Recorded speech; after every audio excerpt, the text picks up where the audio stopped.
Well, good afternoon, everyone, or wherever you are in the world. It's the live reaction show here from the Up Because We Win team. Steve Wyss with Simon Holden. Welcome back to the show, Simon, my man. How's it going? Brilliant. Now, great to be here, Steve. So late in the season. Now, that awful Dan Roebuck, I've watched him. He does these terrible quiz questions, doesn't he? Oh, dear. Put anyone to sleep, that bloke. But here's one for you, Steve. I'll be quick.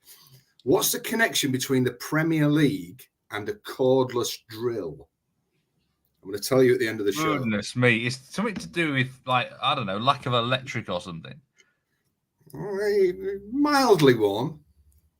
Oh, I don't know about this. This is well, interesting. Let's see. We've got plenty of time for you to muse. Right, that's the question. Do you know what? It's funny you mentioned these quiz questions. I feel like anybody who knows it, please let us know. I feel like we should have like a one-off show at the end of the year, like Who Wants to Be a Millionaire style sort of thing. Exactly. Where, we get the questions in, and I mean, everyone's. I mean, Seeley puts up some questions. You have Jack Wright has a few tidbits of information. Yeah. You know, it's all there. Well, I haven't got any friends to phone for the phone a friend. Quite good on that. I hope everyone is well and welcome to the show. If you've got any questions to me and Simon, do let us know. We've got plenty to discuss today. We're right at the business end of the season. We're going to be talking about the the run-ins in various European leagues. Also, we get into this now. The silly season of odds is what I call it. A big topic on that later. Where there's what do you do with that? Can you find value or do you oppose them? We've got some select. We're going to be talking about the PGA Championship golf as well with you. Yeah, we've got two bets for everybody. Yeah, that is about roughly. It starts in about 10 days' time, 11 days' time, I think. So not too far away. And a big match now in the Premier League. Well, I think this would have been a bigger game a few weeks ago, in fairness, but it is still a big game nevertheless. Liverpool against Tottenham. I can't believe Liverpool are minus 240 to win this game, Simon. It's dreadful. Because they're 1 in 5. Done, really. Isn't it? Do you know what? 3 months ago, when we would have been looking at those run-ins and thought that Liverpool would be in the title hunt, until a couple of weeks ago, we were talking about the great three-way last day we were hoping for. And Tottenham have been up there. We'd have thought, Champions League, this is going to be a great... Who would have thought that Tottenham would come here having lost 3 on the bounce? Liverpool haven't won 1 in 5. And are coming here, arguably, the 2 most out-of-form clubs in the Premier League. Yeah, I just wonder now, because if you look at the table, I think Liverpool have had their heart ripped out. I know it's the penultimate game at home for Jurgen Klopp, but surely the last game at home means a lot more to them than this one. Tottenham at plus 510, because I know they look really poor against Chelsea in midweek, but Chelsea, to be fair, are playing pretty decent football right now. Nicholas Jackson has gone from looking bad to a smooth criminal, hasn't he? Recently. So I don't know. I mean, the kid is not his son. Have you got any angles for this game then, Liverpool? Yes, I have. Did Everton beat Liverpool, Steve? I don't think we spoke, did we? On the I don't know. I think it might have been. Yes. The party finished, I think, about 2:30 this afternoon. I think the bet here is double chance, Tottenham or tie at plus 180 bet rivers. I think that's outstanding. I also like Tottenham to win the first half. We know Liverpool just keep continually going behind. And I've chucked a couple of greenbacks at 3-2 at 25-1 with bet rivers. I thought this could be the sort of game that you're going to clock something like that. Half time, Tottenham to be leading plus 390. I thought was huge given Liverpool's continual allowing teams to lead them. So I couldn't be on at Liverpool at that price. No. I just think it's dreadful. Yeah. And also, yet again, the announcement that the manager is leaving, we've said this before, players will blame anything to get out of, we had the Salah incident. And how many of these players really now, the title's gone, are thinking, well, the old slot machine's here next year. Why should we listen to Klopp? I honestly think that the captain looks very sulky, doesn't he, in the interviews, Virgil van Dijk at the moment. Yeah, I just think all's not well behind the scenes at that club. Well, this happens when managerial changes are announced in advance. Players wonder what's going to happen for the future.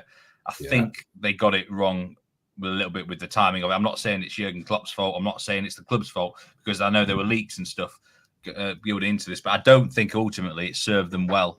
And the maximum points that they can get now is 84 points, which obviously Manchester City and Arsenal are not at that level yet, but realistically, of course, they're going to get there, aren't they? So in real terms, it's a gone, isn't it? So they're landlocked because Villa can't catch them, Spurs can't catch them. They're going to be one of the few teams, going into the last couple of rounds who know their exact finishing position. Exactly, and that could mean that they ease off even more. Yeah, it can also free them up. I'll tell you, there's a bet I like here with Bet Rivers, and this is on Tottenham's captain, Son Heung-min, to have over 1.5 shots on target at plus 205. Sorry, so this is a big. This is basically a 2-to-1 shot, and I fancy him to hit the back of the net here. Son actually tends to do really well against these when they're an underdog. This suits Spurs a lot better than having to break sides down. They can be on the. I wouldn't trust their defense in a million years, Spurs, but I think Son is due a performance, and I think he's going to get them on the break a bit. They've got a good keeper of Liverpool, so there's no guarantee he will score. But I do like the over 1.5 shots on target for Son. He's going to play in the centre forward role here, plus 205. And in terms of the money line, I would throw a shilling or two, perhaps on Spurs at plus 510. Because I just thought it was more defensive tie no bet. Yeah, I think so. It's one of those. The interesting thing is here that Crystal Palace are arguably one of the most informed teams in the Premier League, and everybody talked about the chances that Liverpool missed when Palace came here and won at 14-1, which was a crazy price. But Palace played really well. Liverpool looked on the back foot at times in that game. And I think if Tottenham are going to win here, they're going to have to, like you say, try and get behind them. Liverpool were very lethargic in the first half in the Merseyside derby. I know that's a one-off game and, crazy things happened that night. But as an overall performance, I thought Liverpool were dreadful. Yeah, a lot of attention on Mo Salah here after his argument with Jurgen Klopp. Apparently they've kissed and made up. But minus 129... Sorry, minus 112 to score, minus 129 not to score with Bet Rivers. And that's an interesting one. I think he's either going to be completely fired up and produces a really good performance, or he's just nothing again. One or the other for me. He looked very off the pace, didn't he, in the last few games? He looked like he was caught a lot more than off. And I don't know. How old is he? Is he possibly on the decline? He has been linked with move to the Middle East, which would... I think that would suit both parties. It would suit the club. Oh, I do, yeah. And I think it would suit the player as well to be out, there with his family in that part of the world. And if Liverpool can cash in and get, several tens of millions for him, then I don't think they wouldn't get 100 million for him now, I don't think, even there. But they might get something between 50 and, say, 70, maybe. Yeah, and I can't believe that the old slot machine was too impressed watching that last week with the arguing on the sidelines, thinking that could be me in 3 weeks. Well, it's interesting. This is Jurgen Klopp. How good is he really in the Premier League era? There's some people who say some say he's the best manager ever in the Premier League era, considering what he's achieved at the club. A lot of the comparisons go with Pep Guardiola, and for me, in a way, they're difficult to separate in some capacities. Obviously, Guardiola has won a lot more trophies. But how big of a... We're going to talk later about perhaps some teams to fade or catch fire next season. How do you think Liverpool are actually going to cope, really? With this transition? I think they might struggle. I think it's going to be a huge cultural shock for the football club in general, because he's one of these guys who's larger than life. Some people like him, some people are not so keen. But everyone's got a view of him. He's one of the great. He's like a Mourinho to me. He's that big a name. And he'll be a loss to the Premier League. And there's always a story about him, isn't there? There's always an angle. And I just think whoever took over from Alex Ferguson was always on to hiding to nothing. It was David Moyes. He was always going to end in tears. And I kind of feel a little bit like this with Klopp. I think it could go badly wrong. It's going to be interesting. And also, this guy is talking tough, but a lot of these players, I don't know, there's some big egos in that dressing room that he's taking over. I think Arne Slot is a good manager, but this is a big move, a really hefty move. It's massive. Leeds were linked with him when we sacked Jesse Marsh, and I think a club at that stage, obviously we were in the Premier League, would have been a better move for him at that stage. But Yeah, this is. History says it's not going to work out. Look at what happened after Wenger at Arsenal. Several other examples as well.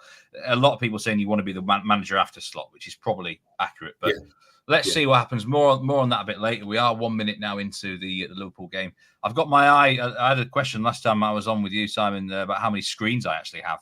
On the background. I've got several. Put more than Simon Holden, didn't they? I think that was someone did say, but yeah, they did. But I don't actually have as much on today.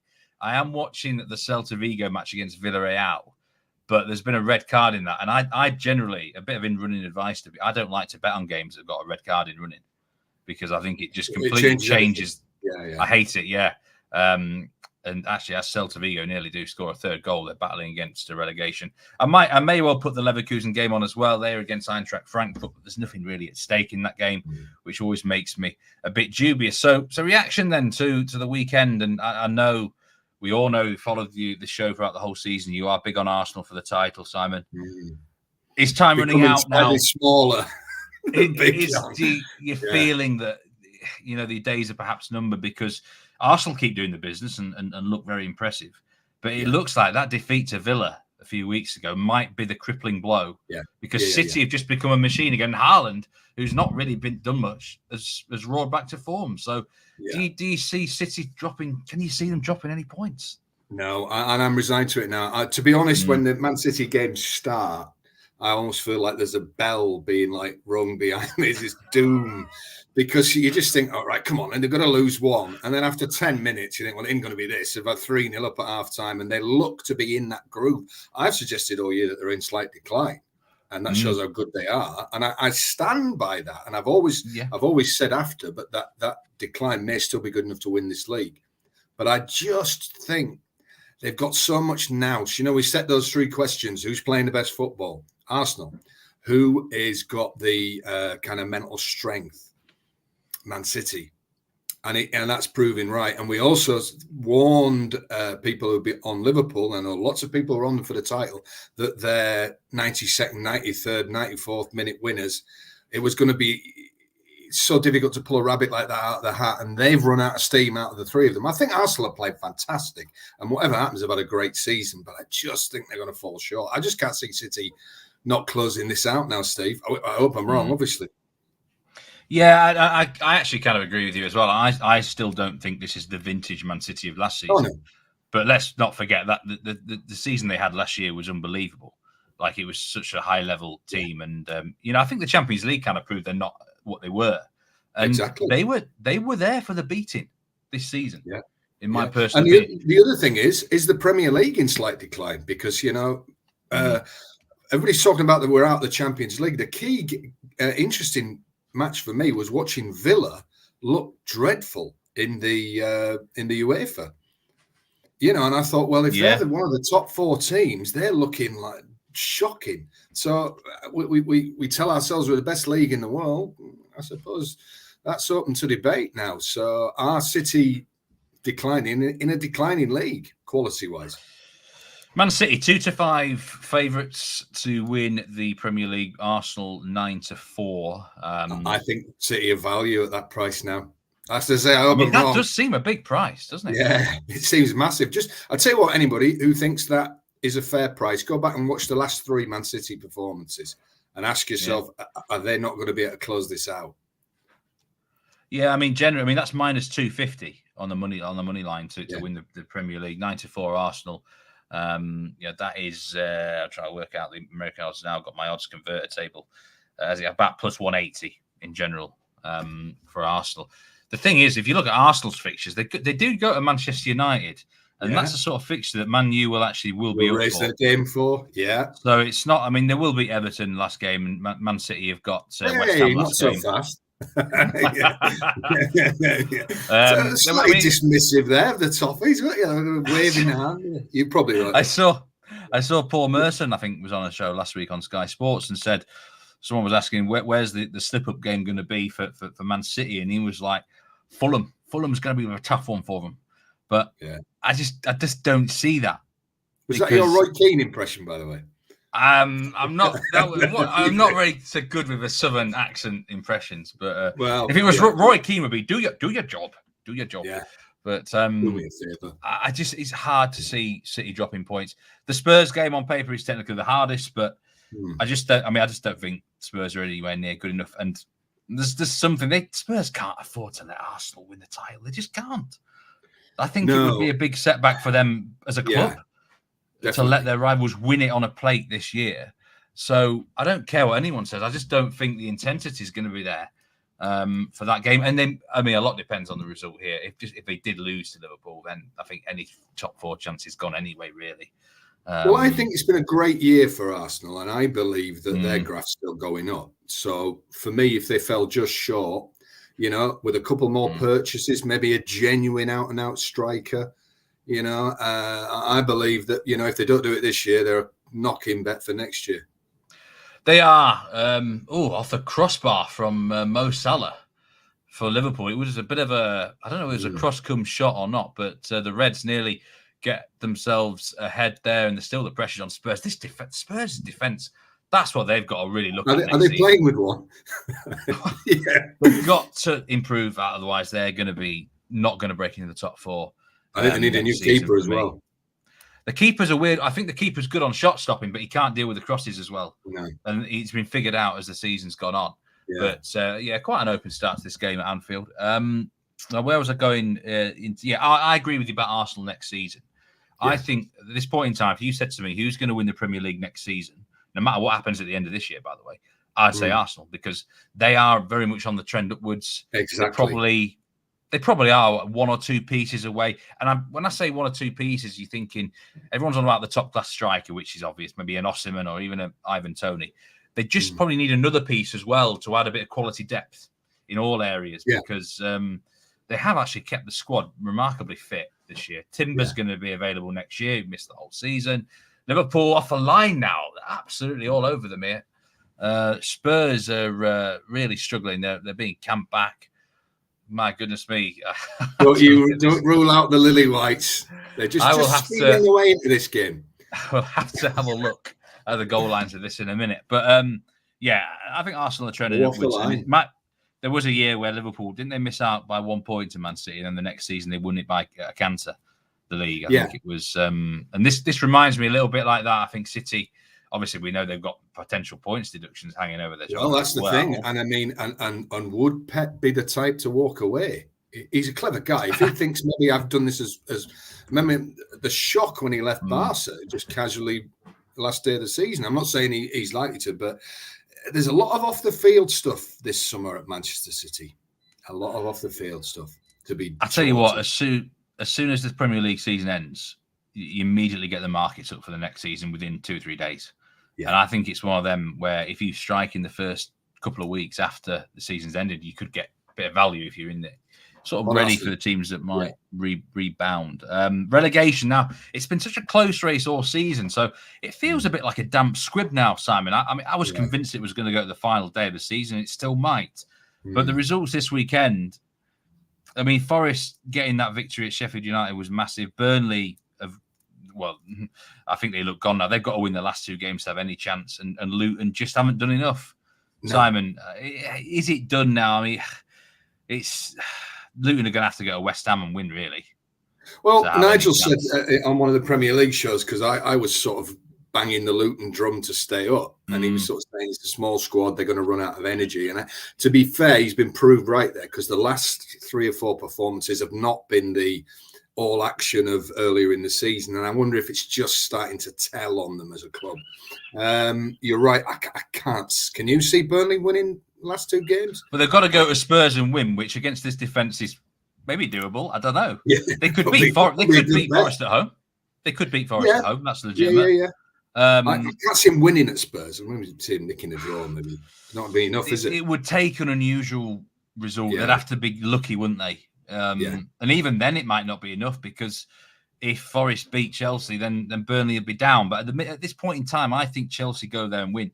I think Chelsea are playing. The 2 teams I think are playing really well, Newcastle and Chelsea at the minute. And Palace, they're the 3 sides that are in form. Palace are playing superb. And what a find he is, that guy. Oh, he's been sensational. Yeah. So those are the 3 teams you don't want to be playing right now, because they're really going for it. So Yeah, it might. I mean, Luton and West Ham today were awful. We'll have to wait and see, but I don't think there's any value now in backing, Luton or Burnley to survive or Forest to go down. I think it's probably done. And their manager said themselves, Rob Edwards said actually about the squad that they were really struggling depth-wise. They have had a lot of injuries.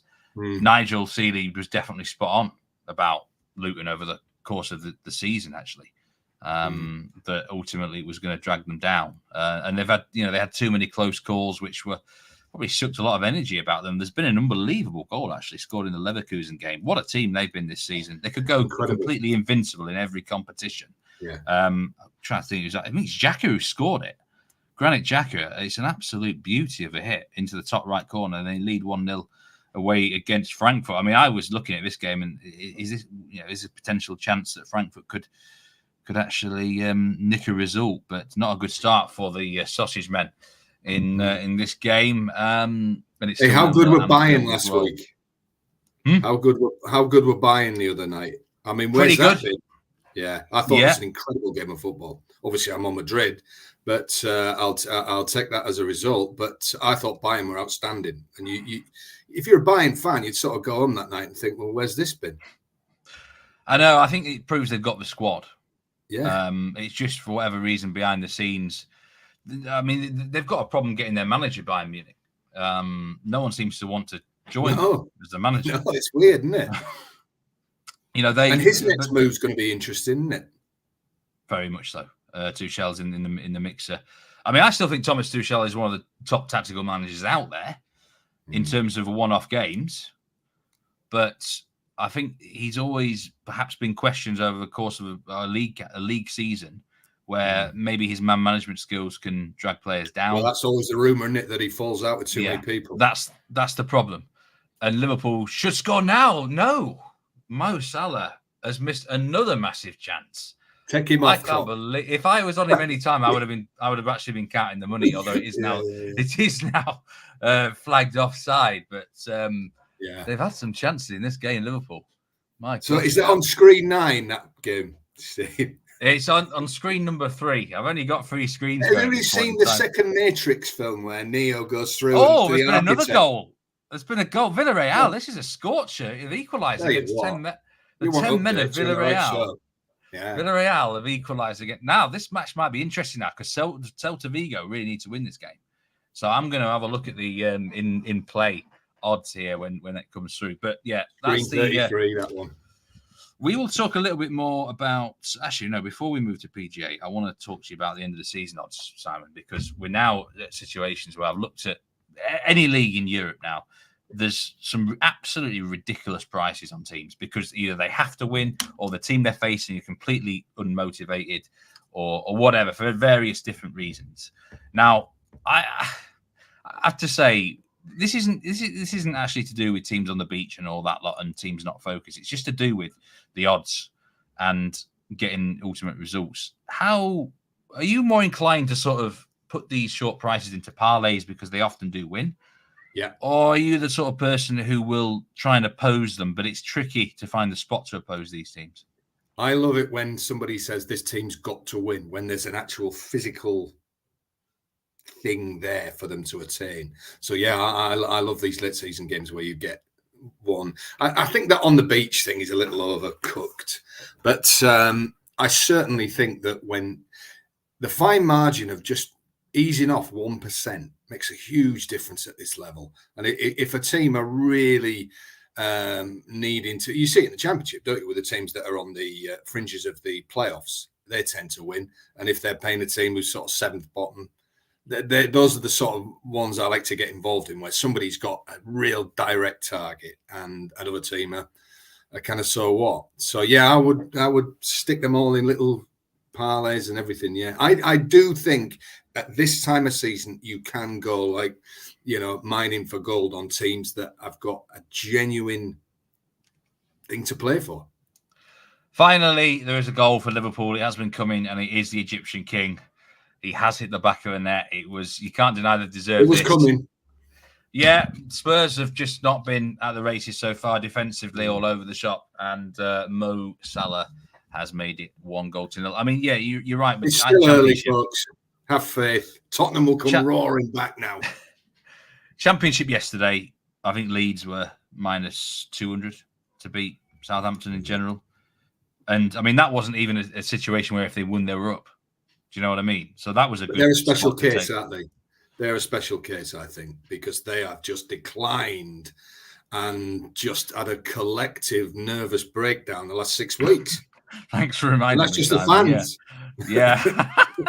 Thanks for reminding me. Yeah, I can't make a case for Leeds to win the playoffs. Hope I'm completely wrong, but I don't actually know who's going to win them, but probably anyone but Leeds, the way we've been playing. But, you know, you're right. If you look at certain spots... What's caused it, Steve?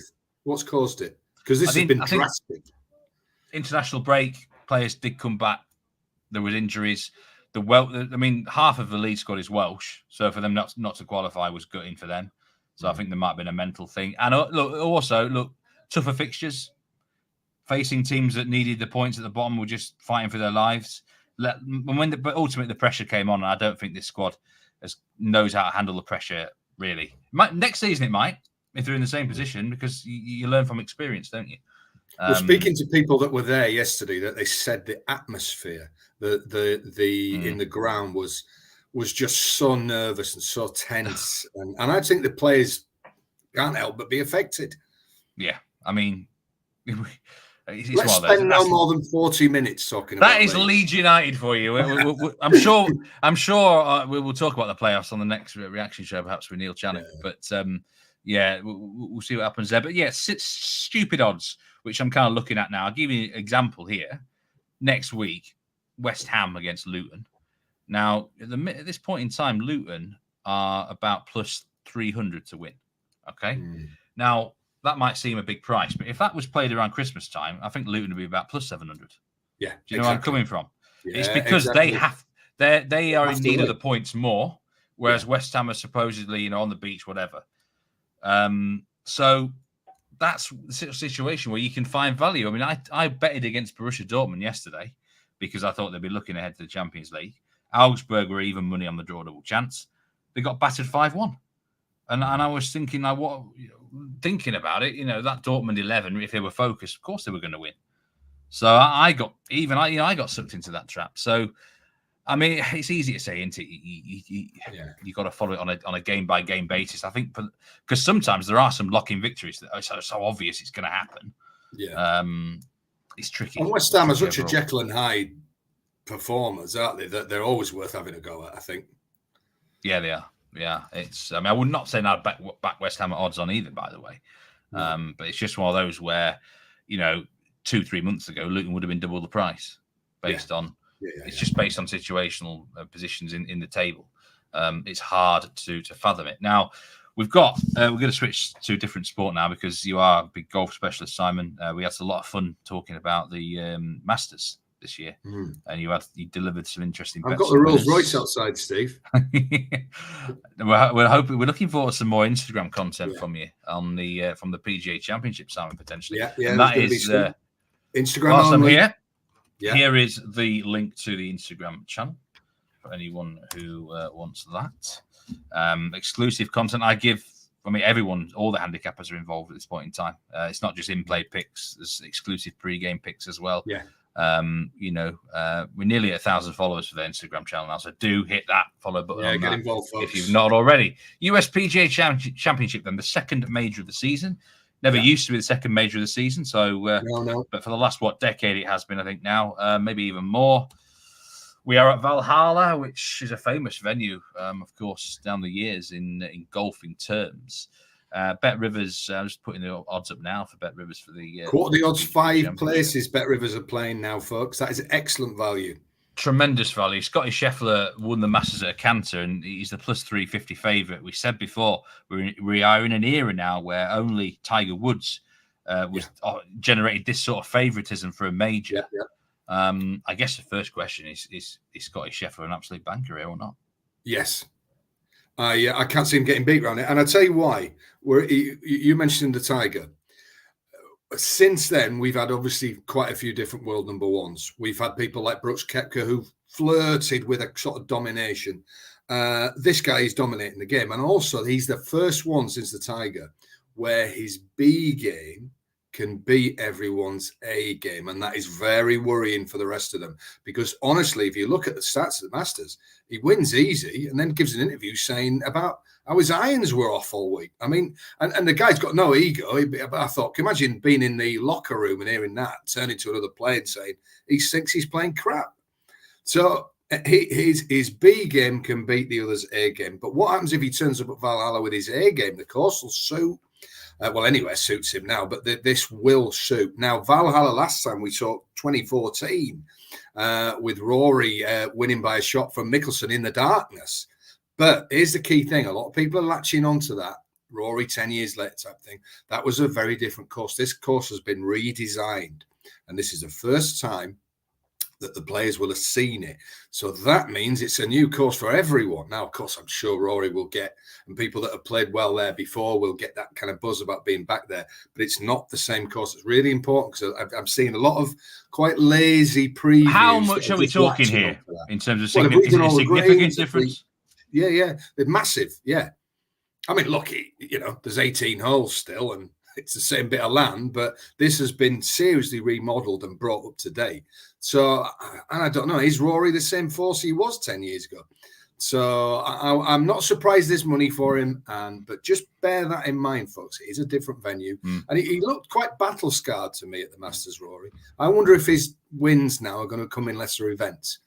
I've got two people against the field already. I do think that Aberg at 14-1, I believe he's already the second best player in the world. So he's 14-1, quarter the odds, 5 places. I think that's outstanding. This kid's got every shot in the book. We saw how casual he was on the last day of the Masters, seemed completely oblivious to the pressure that was having other players wilt and fall away. So I think he's a knocking bet. And folks, he isn't going to be 14-1 for many more majors. So get him while you can. And the other one, what's before you move on? What is the actual pronunciation of the Swedish gentleman in question? Because a lot of people get this wrong. Well, they do, but then again, we say Stockholm, don't we? They don't say Stockholm; they say some weirdy version of it. So, Oberg, isn't it? I think is the actual Ludwig Orberg. I think, isn't it? Are you doing Paul Merson again? No. Look, I do cover the Swedish leagues on our podcast. Well, I should be asking you with your Nordic. But I say that, but I do. Arberg's close enough, isn't it? He is plus 14. Well, I'll spell it Aberg. Make sure you fill that out in the slip. So you think that's worth a go at the current odds? Look, people don't need me to tell them that Scheffler's going to be extremely difficult to bet, and we did say a few dollars on the old clean up and get all 4. He's halfway there if he wins this. I suspect as well that it's getting to the stage, with the exception of Mr. Oberg, that the rest of them are turning up expecting Scheffler to win. And that hasn't happened since the Tiger era. And also, he loomed the back 9. He didn't play great on the front 9 on the last day. I'm texting you and saying he's not all there. And then when he got the lead and made it 1, did you see how he just pulled away casually? 2, 3 in front. Everybody was wanting a close finish. By the 14th, the tournament was over, which was a shame. He might win by 5 here. But I think Aberg is not. I cannot see him not being in the 5. And, he might step up and win it. But the other one I like at the current odds, Tommy Fleetwood started very, very slowly in the Masters. But if you look at his stats on Saturday and Sunday, they were better than anyone's, including Scheffler and Aberg. He finished like a train. If only he could put 4 rounds together.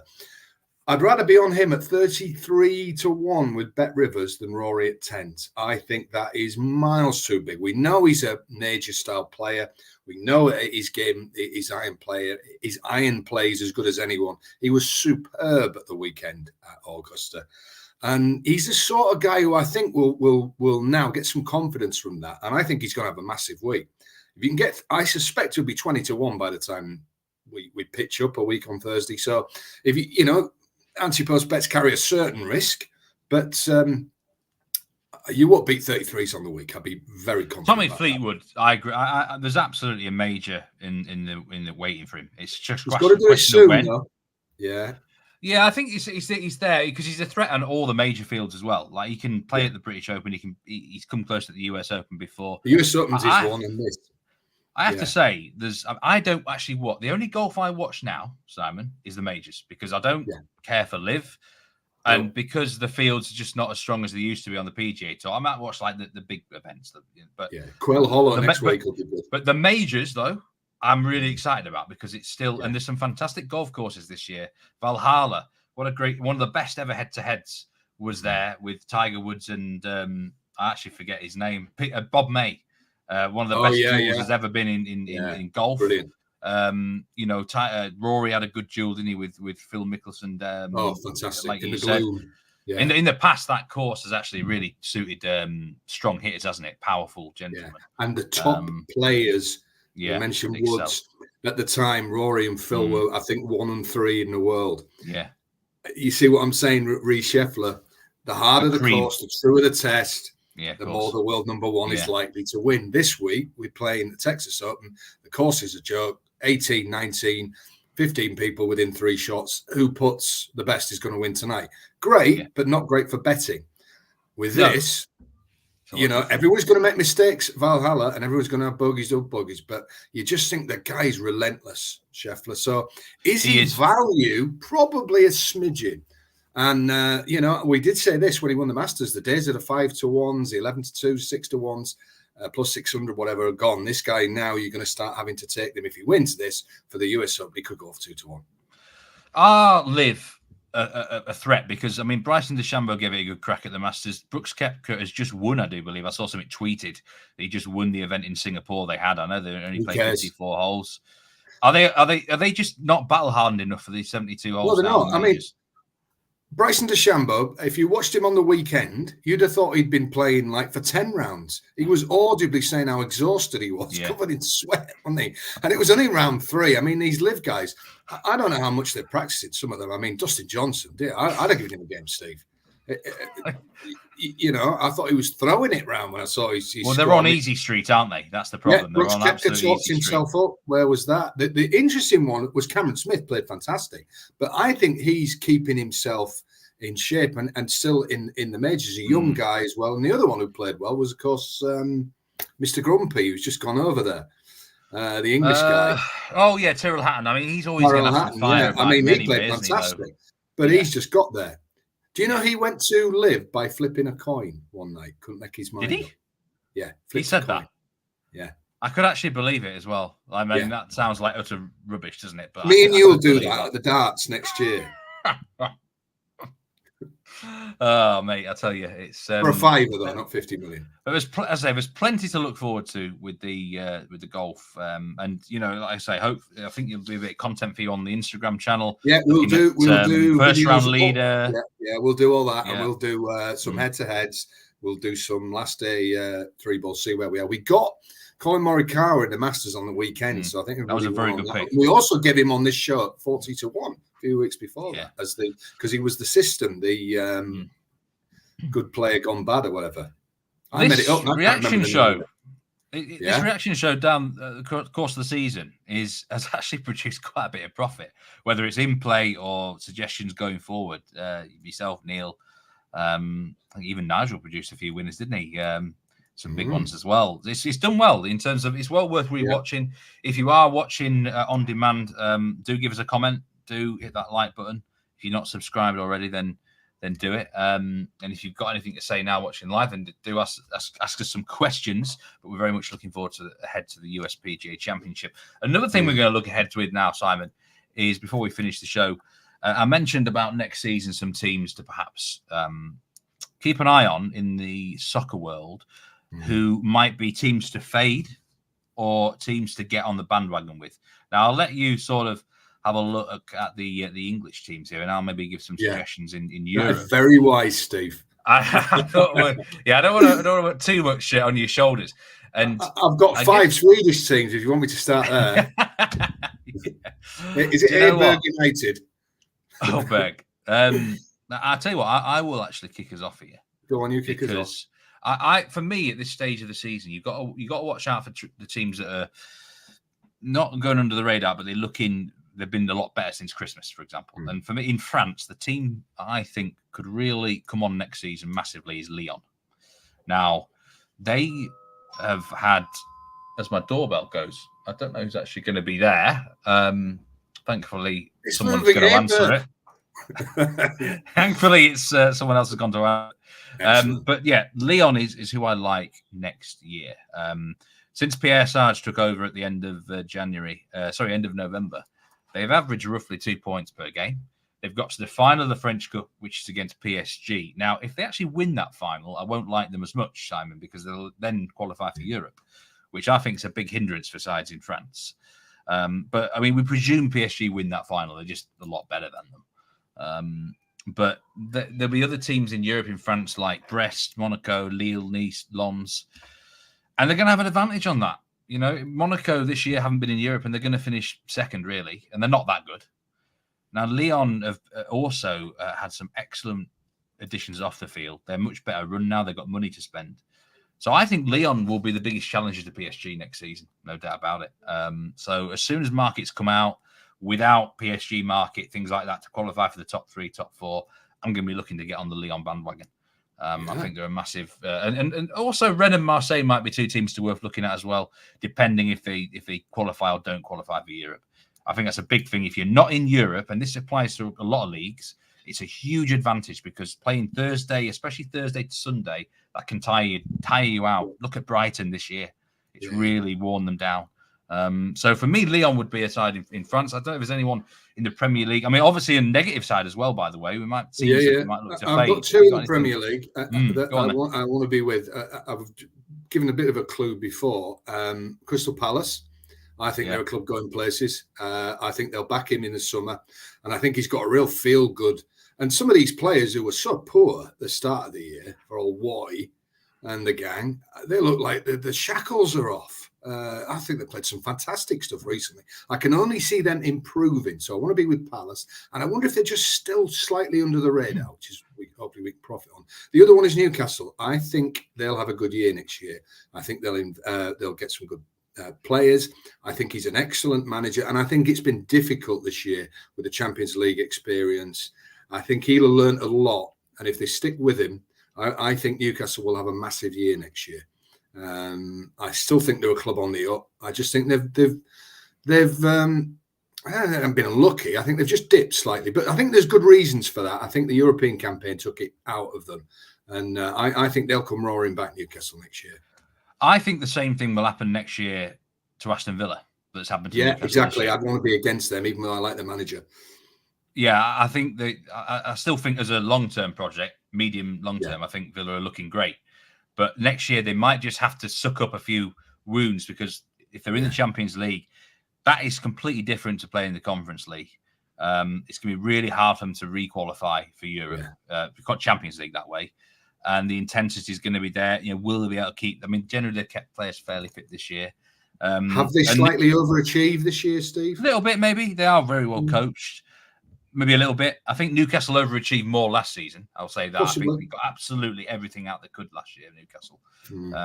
But they, you know, the jury's out on Eddie Howe. But I think what we've seen from him, he's got enough certainly credit in the bank to certainly start the season as manager and probably get off to a decent start, and they'll be absolutely fine. So 2 teams that are in Europe that I'm looking at opposing next season, and this is not Einstein-esque. This is not that hard to work out. But in Germany, Heidenheim, a newly promoted team who massively overachieved on the metrics. The squad should be nowhere near where they are. Fair play to them. I've lost a lot of money actually on betting opposing Heidenheim this year. They're the one team that probably cost me the most. But next year, I'm sure I can get it back because I think they'll finish in the bottom 2 for the Bundesliga. They just don't have the resources. Actually, let's see who comes up from Bundesliga 2 because sometimes those sides can struggle. The other team is in Spain, and that is Las Palmas. Now, I'm sure you've been to the Canary Islands a few times, Simon. Many times. And, you know, I joked on the show this week that they are very much on the beach, and there's loads of nice beaches there for them to camp themselves on. Exactly. But the fundamental problem is they're just not good enough. Another team, metrics, look at them. The underlying stats, they're awful. They might be the worst team in the league on the metrics. They're going to be safe. They're mid-table. They've lost something like 7 or 8 in a row. But next season, when they, it looks like they might lose every game now the rest of this year. So they probably have no momentum. And teams coming up from the second tier in Spain might pose a good threat. So Las Palmas are definitely a side that I'm looking to be opposed. Valladolid coming up, Eibar are coming back up. Espanyol might come back up with quite a big club. So and the players will be exhausted after going on all those Brits go home marches, won't they? And try and kick everybody out. Well, something about the Canary Islands have not been welcoming towards the Brits as much, have they? But everyone I know, why, Steve, we've never misbehaved when we've gone. Everyone I know seems to be going to Tenerife at the minute, though. I'll tell you. Yeah. Don't know what it is. Golfing, I feel left out. I feel like I need to, sort a trip out over there. I've been to all the Canary Islands in my lifetime. I like them all, actually. Lanzarote is the best. Lanzarote. We could start a travel series, couldn't we, Steve?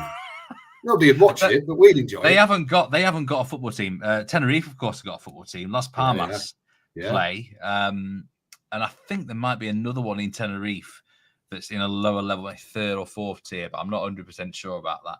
But they play on the beach. There's two teams from Madeira, of course, in the Portuguese league, Nacional Maritimo, and Santa Clara. Do you know where they're from? Another Portuguese side in the islands, the Azores Islands, Simon. Is it the Azores? Yeah, a time zone which is in the mid-Atlantic. So, of course, yeah. I love the quirky island teams, but I'm going off tangent here. But Las Palmas. I'm looking to fade them the rest of this season anyway. But next season, I think they're in. It's going to be tough. You've got to look for teams that have overachieved the previous year, giving it everything, work so hard to get where they want to be. And I love, unless like the transfer windows are amazing, which is that could still happen. Then I'm looking to oppose them. Kyle, welcome to the show.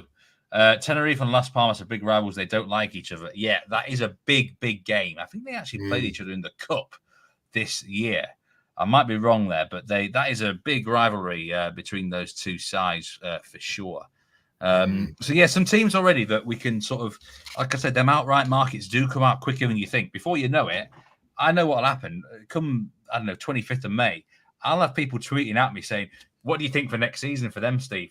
This and that and the other." And I always have a smile on my face, but some of these people are just so sharp; they don't want to miss the value.